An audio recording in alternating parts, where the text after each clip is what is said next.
सभी आदरणीय मुख्यमंत्री जी का आभार व्यक्त करता हूं कि आपने समय भी निकाला और बहुत गंभीर अपनी बातें रखी। लेकिन मेरा आपसे आग्रह है कि अब तक जो कुछ भी चर्चाएं डिस्कशन हुआ है उसमें सभी राज्य इन्वॉल्व है, अफसर लेवल पे इन्वॉल्व है, दुनिया के अनुभवों को भी शेयर।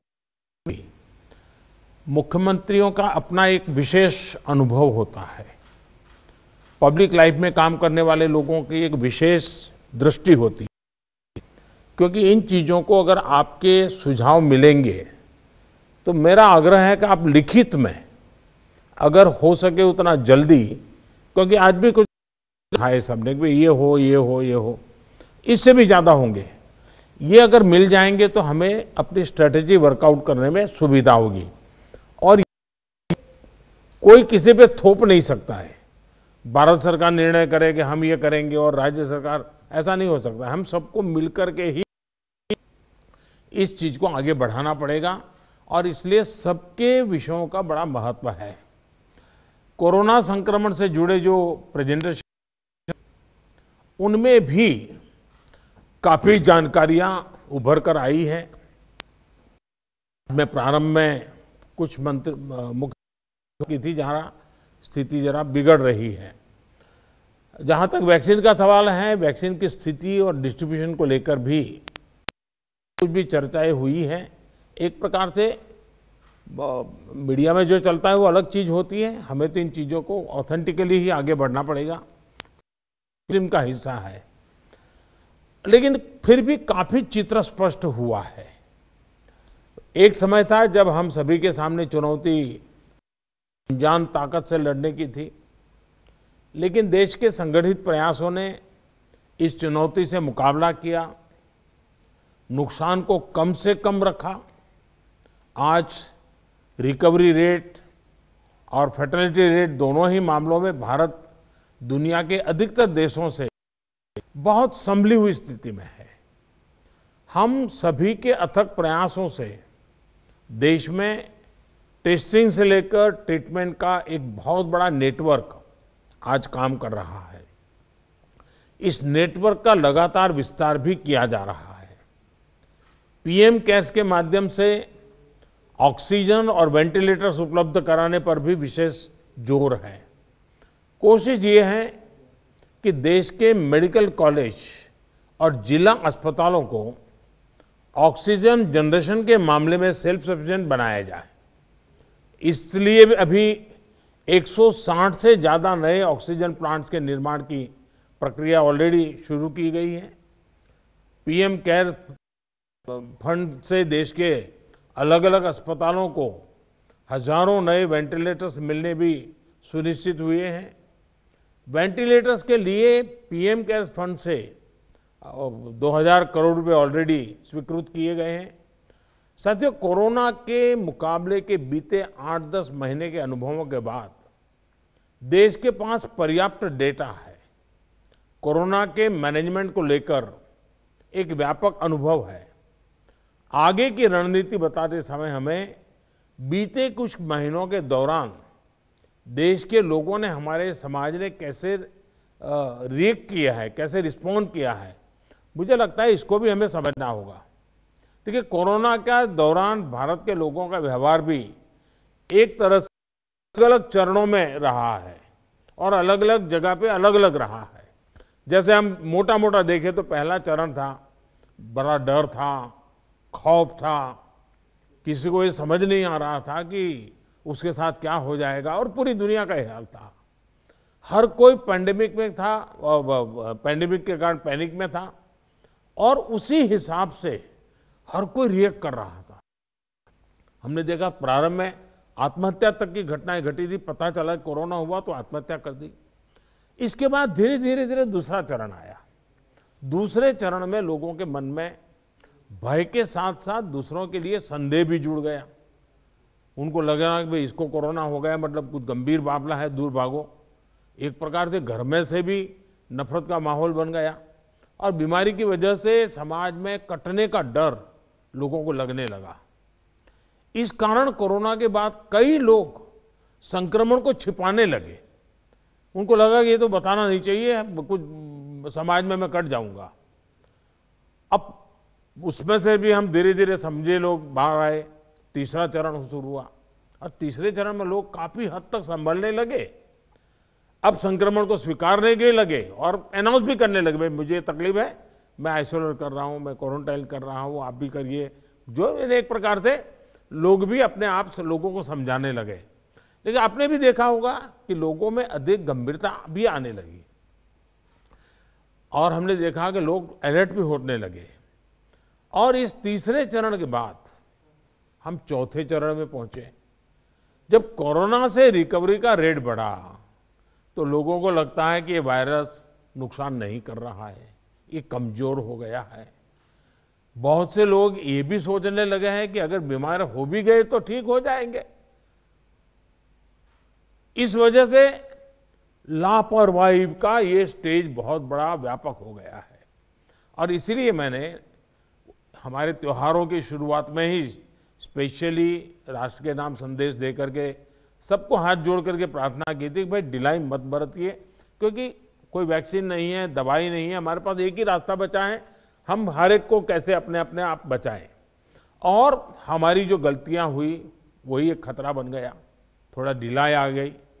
इस चौथे चरण में लोगों को कोरोना की गंभीरता के प्रति हमें फिर से जागरूक करना ही होगा। हम एकदम से वैक्सीन पर शिफ्ट तो जिसका काम करना है करेंगे, हमें तो कोरोना पर ही फोकस करना है। हमें किसी भी हालत में ढिलाई नहीं बरतने देनी है। हां, शुरू में कुछ बंधन इसलिए लगाने पड़े ताकि व्यवस्थाएं भी विकसित करनी थी, लोगों को थोड़ा एजुकेट भी करना था। अब हमारे पास टीम तैयार है, लोग भी तैयार हैं। थोड़ा आग्रह रखेंगे तो चीजें संभल सकती हैं। तो जो जो चीज हम तैयार करें उसको जरा इंप्लीमेंट करें और हमें आगे अब कोई बढ़े नहीं, इसकी चिंता जरूर करनी होगी, कोई नई गड़बड़ न हो। आपदा के गहरे समंदर से हम निकले हैं, ये हम मान के चले। इतना बड़ा देश, दुनिया मानती थी कि भारत तो नहीं संभल पाएगा। आपदा के गहरे समंदर से हम निकलकर हम किनारे की तरफ बढ़ रहे हैं। हम सभी के साथ वो पुरानी जो एक शेर शायरी चलती है, ऐसा ना हो जाए कि हमारी किश्ती भी वहां डूबी जहां पानी कम था। ये स्थिति हमें नहीं आने देनी है। साथियों, आज हम दुनिया भर में देख रहे हैं कि जिन देशों में कोरोना कम हो रहा था, आपको पूरा चार्ट बताया कैसे तेजी से संक्रमण फैल रहा है। हमारे यहां भी कुछ राज्यों में ये ट्रेंड चिंताजनक है ही है। इसलिए हम सभी को, शासन प्रशासन को पहले से अधिक सतर्क रहने की जरूरत है। हमें ट्रांसमिशन को कम करने के लिए अपने प्रयासों को जरा और गति देनी होगी। टेस्टिंग हो, कंफर्मेशन, कॉन्टैक्ट ट्रेसिंग, डेटा, इन सारी जुड़ी किसी भी तरह की कमी को हमें सर्वोच्च प्राथमिकता देते हुए उसको ठीक करना होगा। पॉजिटिविटी रेट को 5% के दायरे में लाना ही होगा। और मैं मानता हूं छोटी छोटी इकाइयों पर कहिए कि भाई एक क्यों बढ़ा, आधा क्यों बढ़ा, 2 क्यों बढ़ा। हम राज्य के स्केल पर चर्चा करने के बजाय अब जितनी लोकलाइज चर्चा करेंगे शायद हम एड्रेस जल्दी कर पाएंगे। दूसरा, हम सबने अनुभव किया है कि आरटी-पीसीआर टेस्ट का अनुपात बढ़ना चाहिए। जो घरों में आइसोलेटेड मरीज हैं उनकी मॉनिटरिंग ज्यादा बेहतर तरीके से करनी होगी।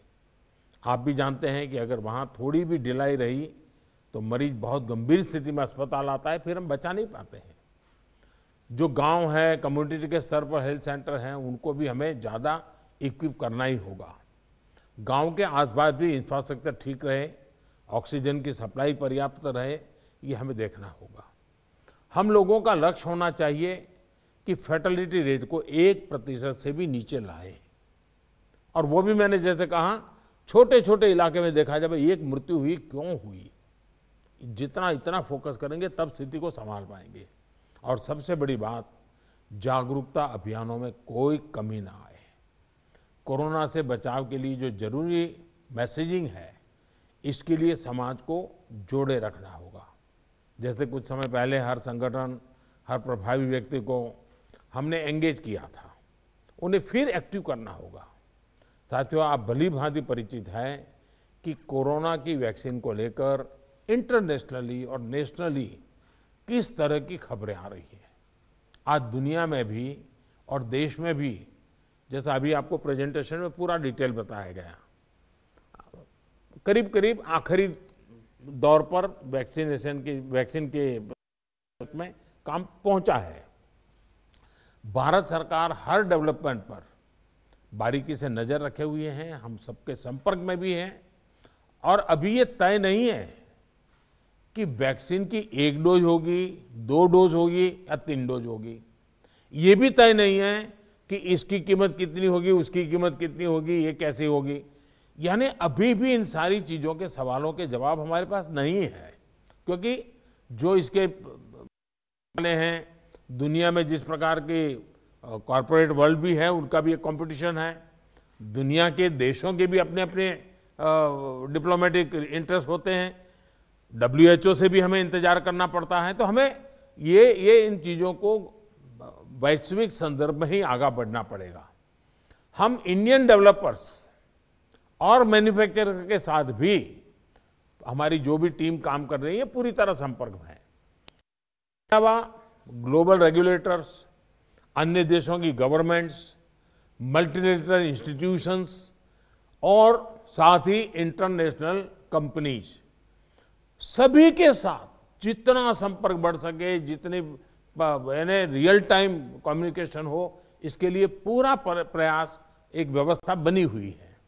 साथियों, कोरोना के खिलाफ अपनी लड़ाई में हमने शुरुआत से ही एक एक देशवासी का जीवन बचाने को प्राथमिकता दी है। अब वैक्सीन आने के बाद भी हमारी प्राथमिकता यही होगी कि सभी तक कोरोना की वैक्सीन पहुंचे, उसमें तो कोई विवाद हो ही नहीं सकता है। लेकिन कोरोना की वैक्सीन से जुड़े भारत का अभियान अपने हर नागरिक के लिए एक प्रकार से नेशनल कमिटमेंट की तरह है। इतना बड़ा टीकाकरण अभियान स्मूथ हो, सिस्टमैटिक हो और सस्टेन हो, ये लंबा चलने वाला है।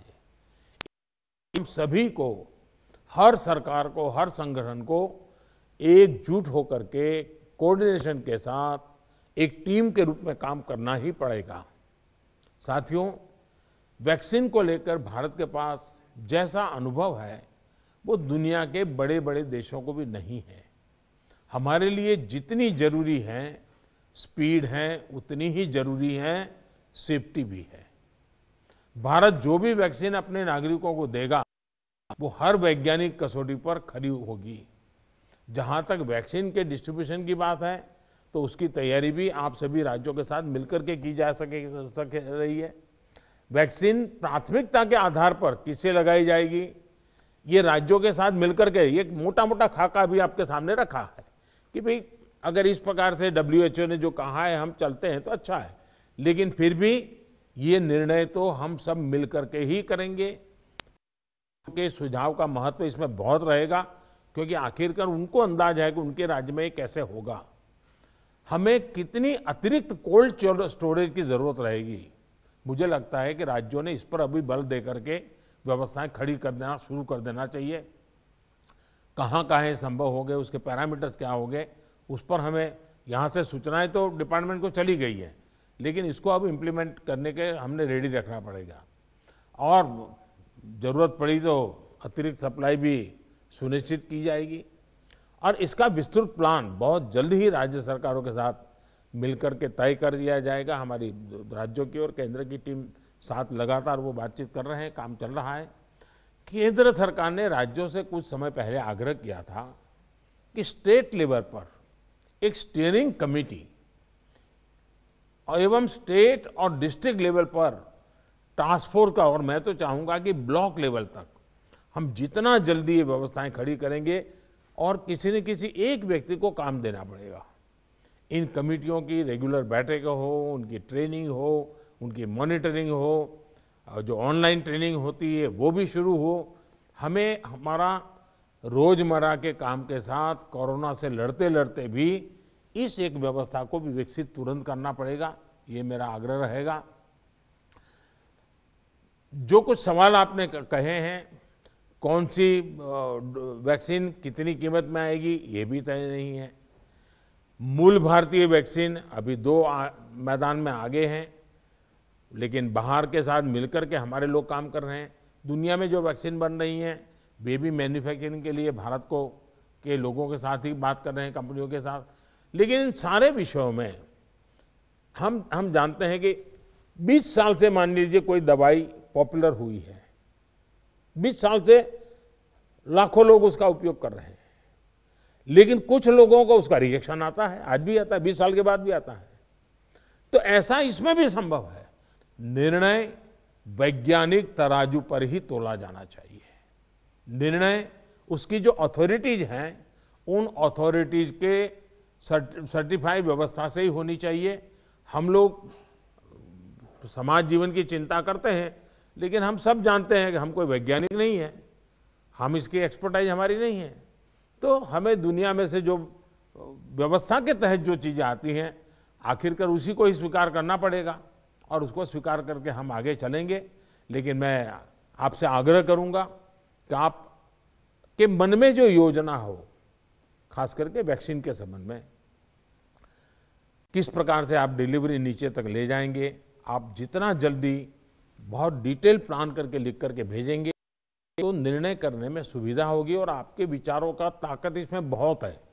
राज्यों का अनुभव बहुत अहमियत रखता है, क्योंकि वहीं से ये चीज आगे बढ़ने वाली है। और इसलिए मैं चाहूंगा कि आपका बहुत ही एक प्रकार से प्रोएक्टिव पार्टिसिपेशन इसमें बने, यही मेरी अपेक्षा है। लेकिन मैंने पहले ही कहा, वैक्सीन अपनी जगह पे है, वो काम होना है, करेंगे, लेकिन कोरोना की लड़ाई जरा भी ढीली नहीं पड़नी चाहिए, थोड़ा सा भी ढिलास नहीं आनी चाहिए। यही मेरी आप सबसे रिक्वेस्ट है। आज मेरी तमिलनाडु और पुडुचेरी के मुख्यमंत्रियों से बात करने का मुझे अवसर मिला। आंध्र से मैं फोन नहीं कर पाया था सुबह। एक साइक्लोन हमारे पूर्वी तट पे एक्टिव हुआ है, वो कल शायद तमिलनाडु, पुडुचेरी और आंध्र का कुछ हिस्सा वहाँ पर आगे बढ़ रहा है। और सारी भारत सरकार की टीमें बहुत एक्टिव हैं, सब लोग गए हैं। मैंने आज 2 आदरणीय मुख्यमंत्री जी से बात की थी, आंध्र के मुख्यमंत्री जी से अभी इसके बाद बात करूंगा। लेकिन सबके लिए पूरी तरह भारत सरकार और राज्य सरकारें मिल करके, और पहला काम खाली करवाना, लोगों को बचाना, इस पर हमारा जोर रहे।